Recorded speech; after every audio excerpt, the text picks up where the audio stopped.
So, hello! Welcome to Chia TV series. So, ito yung another episode ng Australia Dreams ko. So, may nagtanong sa akin kung reasonable pa ba maging student dito, international student dito sa Australia. Yes na yes, kung unang-una meron kang money, which is almost 30,000.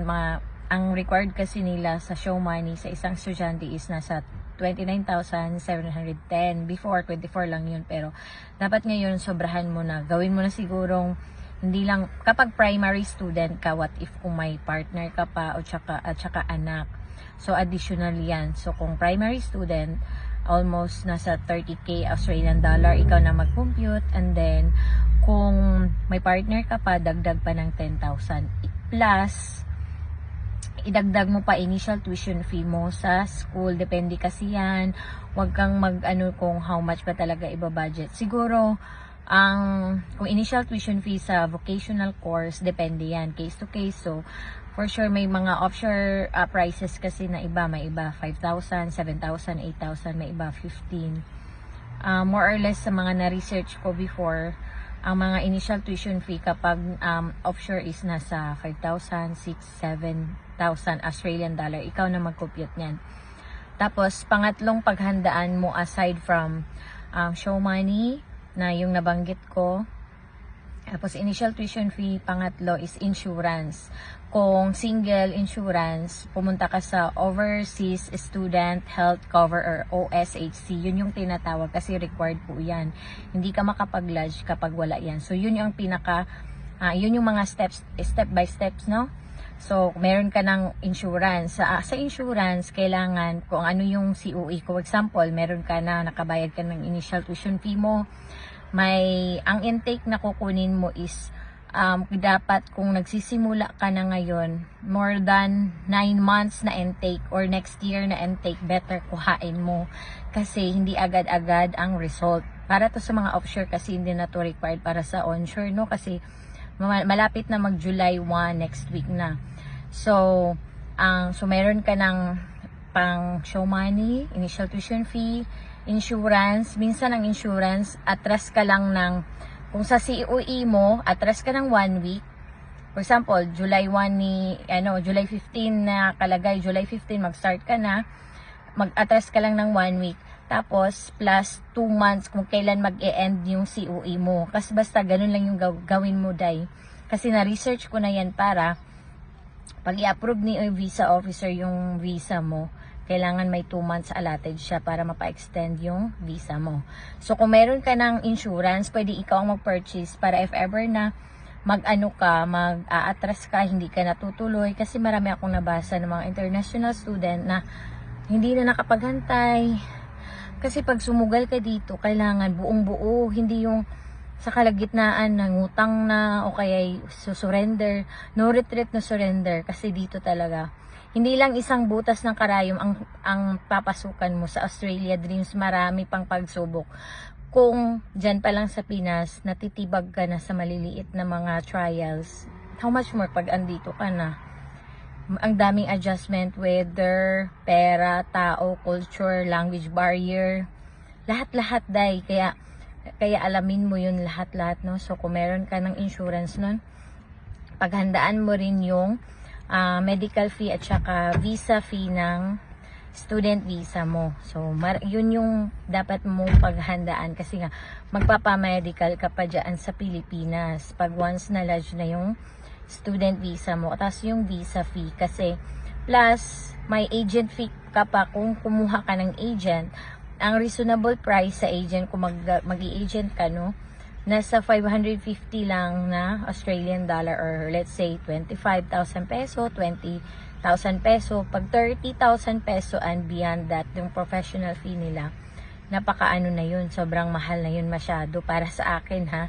Kasi ako nag-DIY lang ako from tourist visa to onshore student visa. Nagsimula yung journey ko was 2022, nag-research. Inalam ko ano yung offshore, onshore student. Required kasi, parang walang yun dati, walang IELTS. Isa pa yung IELTS, paghahandaan mo rin ng budget dyan kasi magte-test ka. Kasi nga level 3 ang Pilipinas. Tapos, Pagkatapos nun, i-attach kasi yung IELTS mo, no? Tapos, yung medical. Ang medical, ang daming ek sa Pilipinas magpa-medical. Pag meron ka pang tattoo, additional pa, may mga ganun-ganun. So, naisip ko before kasi nga, may kasi ako, may minimalist na mga tattoo. So, additional yun sa medical ko. So, much better na dito na ako gumawa ng medical kasi napaka smooth lang, walang kaartihan. Tapos, biometric. So, magpapa-biometric ka sa Pilipinas. Dalawang location lang yan, Cebu at saka Manila. So, another cost yan kung nasa Mindanao ka. So, lilipad ka pa, magpapabook ka pa, it's up to you kung ipupush through mo talaga ang Australia dreams mo. So, yun yung mga bagay at saka pera na paghahandaan. Dapat buong buo ka.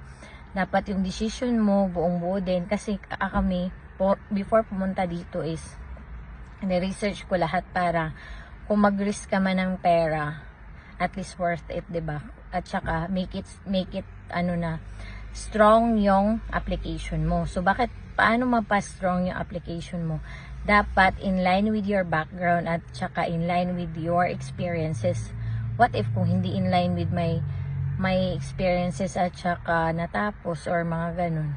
Make sure magaling sa GTE magpa-convince sa visa officer o kung bakit ka kumuha ng ganyang klaseng course. Bakit ka nag-vet course or vocational? Kasi pag bachelor ka sa atin, parang downgrade kapag kumuha ka ng certificate. 2, 3, 4, depende yan kung edad mo. Meron namang na-approve, no? Na kahit nasa 40s, kumuha ng vocational course. Depende yan kung paano mo ma-justify. Kung bakit mo kailangan yan kunin, ano ang may concrete evidences dapat yon kung bakit yan ang kukunin mong course. Tapos, ako kasi, ang kinuha ko is dito, is diploma na kasi nga, parang in line with my background at saka sa natapos ko. Tapos sa dito din, swerte din, dapat parang align yung mga plans, no? Kasi nga, na-swertihan din na next week, July 2, mag-start na ako sa casino dito sa Brisbane. So, which is in line lahat ng nakuha ko. So, hopefully, tuloy-tuloy na yung mga blessings na mga unexpected na hindi natin na-anticipate before. Pero, dapat alam mo rin yung mga ups and downs kasi hindi naman laging ano ba yun? Alam mo yung surprise na in a good way. Baka expect the unexpected din talaga. So, yun yung mga na paghahandaan mo, no? Kung how much ba talaga ang dapat kong paghandaan sa Australia Dreams. Yun yung sinabi ko sa iyo na mag-prepare ka ng almost 30 Australian dollar para sa show money, or let's say isarado mo na ng 40 to 50 Australian dollar. Show money pa lang. Plus initial tuition fee, show money, initial tuition fee, IELTS mo, insurance mo, visa fee, at saka medical, tapos biometric. Tapos, mga other expenses mo, travel lang. Siyempre, pupunta ng taxi ka, jeep, tricycle, o kaya mag-aeroplano, lalo pag pupunta ng biometric, kung malayo kayo sa Cebu at saka Manila lang yung biometric. So, siyempre, magbabarko ka or aeroplano talaga. So, idagdag mo na yan. So, dapat talaga, paghandaan mo kung kaya bang i-risk tong perang to para lang sa ganitong journey or sa Australian Dreams. May nabasa ako na umabot na siya may isa nun 5 times na failure, may isa 7 times failure, pero hindi siya sumuko. After nun, na-approve na yung Australia Dreams niya. Tapos, tip ko pala, mag-join kayo ng mga Australian Filipino student, ng mga group chat. Tapos, sa Canada din na mga international student. Kasi doon nag-join ako kung paano nyo mapapastrong yung application, no? Kasi, pumunta kasi ako dito is as an international na single ang kinuha ko na insurance. Pero may de facto kasi ako with dependent. So, ang kinuha naming insurance is, napakamahal kasi ng insurance. So, ang ginawa lang namin is, single insurance muna. Then, later on na namin i-upgrade once na approve yung visa or Ang usually kasi, ang couple insurance is para lang sa pagbuntisin na girl. Dito kasi, hindi kasi cover kapag single insurance. What if mabuntis yung partner mo? Oh, ang mahal dito, maharlika ang manganak or dito lahat-lahat. So, kailangan, kung magre-risk man kayo ng pera, pwede na mag-single muna and then later on na mag-upgrade to couple insurance. Kasi nga, what if yung isa aayaw or aatras, hindi natin alam. So, para madali lang i-refund or anything na mangyayari. Kasi marami akong nakikita din ng mga international student na nag-surrender na uuwi na lang o kaya hindi na ipagpapatuloy yung Australia dream. So, yung mga ganung bagay, paghandaan nyo rin. Kasi hindi talaga madali. Dadaan ka sa maraming butas ng karayom. O sa Pilipinas pa lang, siguro maraming butas ang pagdaanan mo. Pagdating dito, walang katapusang butas ng karayom kasi maraming bayarin, bills. Weekly ang bayarin ng bahay, swerte na lang yung iba na pagdating dito, may matitirahan, may nag-o-offer ng free food. Kami talaga pagdating dito, may bayarin na ng weekly, no? So, swerte na lang talaga yung iba na may mga tita, tito, kamag-anak, may kapatid or mama or papa na nauna na dito. Kaya go lang, kung hanggat kaya mong isugal si Australia Dreams, go for it. So kung meron ka pang tanong regarding insurance or whatever, ang website pala ng insurance is OSHC or Overseas Student Health Cover. Tapos doon sa naman vet courses or vocational, pumunta ka sa CRICOS website ng Australia. I-type mo lang CRICOS website ng Australia. Nandun lahat ng listahan, saang state, anong course, anong website. I-email mo sila kung how much yung initial tuition fee ng offshore student, may affiliated ba silang agency, yung mga ganong factor. Kasi may mga school na affiliated na agency na free processing sila. Kasi si school ang nagbabayad sa mga agent or agency. And then, nabigay ko na yung website ng insurance, sa vet course, yung mga education provider ng dito sa Australia, which is CRICOS. Tapos, after that, gumawa ka din pala ng EMI account. Pumunta ka sa EMI Home Affairs ng Australia para gumawa ka ng account. Oh my God, may dumaang kuya.